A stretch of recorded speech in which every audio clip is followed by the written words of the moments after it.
नि गेजेरजों जोङो दानि गोदानै जिहेतु आसाम सरकारा बिबान लासिगोन आरो जों दुलाराय बर' फरायसा आफादनिफ्राय बेखौ जों खावलायनो लुबैयो जाहाथे जोंनि जि बड'लेण्डआव बिटिआर गोरोबथा जानायनि उनाव जिफोर आद्रा थानाय खामानि जेरै बाउन्डारि बांहोनाय गामि सोसननाय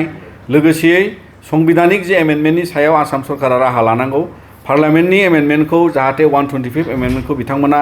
मावनायाव मदद खालामगोन आरो बेबादिनो गुबुन गुबुन जोंनि भेन्सार स्कुलनि जेंनाखौ समाधान खालामनायाव बड'लेण्डनि जे आयेन पास खालामनाय जिखौ लानानै 6.3 नि इमप्लिमेन्टेशननि बाथ्रा दङ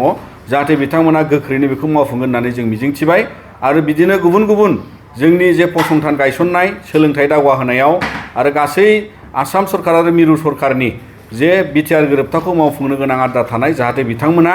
बयबो जाहाथे बड'लेण्डनि आरो आसामनि गासै एमएलए मन्थ्रि जाय बिथांमोना बिबान मोनगोन जाहाथे गासैबो बर' माहारिनि आरो गुबुन गुबुन एनडिएफबिनि जाय बिथांमोननि केस उइथड्रलनि खोथा दङ आरो बायदि बेबादि माखासे जुजिनाय थासारि दंबावो आयेनिक भाबे जायखौ आसाम सरकारा मदद खालामनांगौ आरो जायनि सायाव जोंनि बड'लेण्डनि बा बड'नि जायफोर एमएलए मन्थ्रि मोनगोन बिथांमोना जाहाथे बेफोर बिथिङाव नोजोर बोनानै माहारिनि दावगानांगौनि थाखाय